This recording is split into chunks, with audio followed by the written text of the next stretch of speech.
મુશીનો મને સપોરા નદી ગંદ્રફ્યા મેલડી છો. હું તમને એમ કહું છું કે તમે જાત અનુભવ કરો. તમારા ઘરે તમારા કુળદેવીએ કોઈ દિવસ કીધું કે મને શ્રીફળ આલો કીધું? કોઈએ કીધું? આપણા આલીએ છે તમે આલો છો ને? આપણા આલીએ છે મનથી આલો છો ને? આપણા લઈ જઈએ છે મનથી લઈ જાવ છો ને? એટલે તમે જે માન્યતા રાખો છો ને કે 5 તોરણનું શ્રીફળનું આલીશું આપણું કામ થઈ જાય, તો 1.5 કિલો પેંડા આલીશું, તાવો કરીશું, બકરો આલીશું, પાડા આલીશું, મરઘો આલીશ, કુકડો આલીશ, ચોખા આલીશ, સુખડી આલીશ, શ્રીફળ આપીશ, અગરબત્તી આલીશ. હું એમ કહું છું કે આ બધું એક બાજુ છે. જો તમારો ભાવ સાચો હોય તો એક જ ભાવ આપી દો ને તો બધું આવી જાય કે ના આવી જાય? પણ માણસ પાસે ભાવ નથી. પહેલા તો સમય નથી. કોઈની પાસે સમય છે? હવે સમય રહ્યો. હું એવું કહું છું કે સમય એમ કે છે કે હવે તમારી પાસે સમય રહ્યો નથી. સમય છે ને? તમે એમ કહો ને કે અમારી પાસે સમય, તો હું એવું કહું છું કે એક સમય તમે નહીં હોય પાછા. એવો સમય આવશે કે તમે જ નહીં હોય.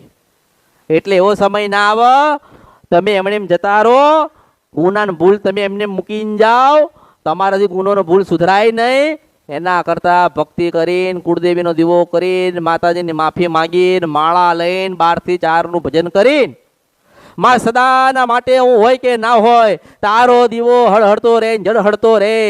તારો દીવો થાય તારા મઠમાં, તારા મંદિરમાં, અમારા હૃદયમાં, અને માં મારી પેઢીમાં અજવાળું થાય ને માં તું એવા આશીર્વાદ આપજે. એટલે દરેકની અંદર લોભ અને લાલચ આવી ગઈ. હવે ભાવ રહ્યો, ભક્તિ રહી, તમારામાં ધીરજ રાખજો. તમે ધીરજ રાખજો, ભક્તિ કરજો, અને હું જે બતાવું એ માર્ગે જજો. મારે તમને કોઈ બીજી માતાજી નથી બતાવી, તમારી કુળદેવી છે ને એ બતાવીને એની પાસેથી આશીર્વાદ ને કૃપા લઈને તમને સુખી કરવા. મારે નથી કહેવું કે તમે 10 દીવા કરો તો તમારું સારું થાય.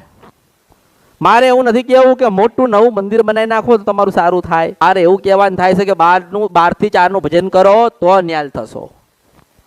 ફક્ત 12 થી 4નું ભજન, અને વારંવાર માફી માફી માફી માફી માફી, અને વારંવાર એટલું કહેવાનું રાખો કે તમે અમારા ને અમે તમારા છીએ.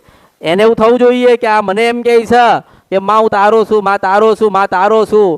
તમે દરરોજ વારંવાર કહેશો ને કે માં અમે તમારા છીએ, માં અમે તમારા છીએ, માં અમે તમારા છીએ, એટલે ભગવાન એક દાડો એને કહેશે કે તારા સંતુ એની છો, એટલે પાછી ખોળે ખંચેરીને લઈ લેશે. વિડિયો જોવા માટે અત્યારે જ ભક્તિ અમૃત યુટ્યુબ ચેનલને સબસ્ક્રાઇબ કરો. બીજા વિડિયો જોવા માટે આપણી યુટ્યુબ ચેનલ શ્રી ભક્તિ અમૃતને લાઇક કરો, ફોલો કરો, શેર કરો અને સબસ્ક્રાઇબ કરો. બેલ આઇકન દબાવવાનું ભૂલતા નહીં. જય માળી હર હર મહાદેવ.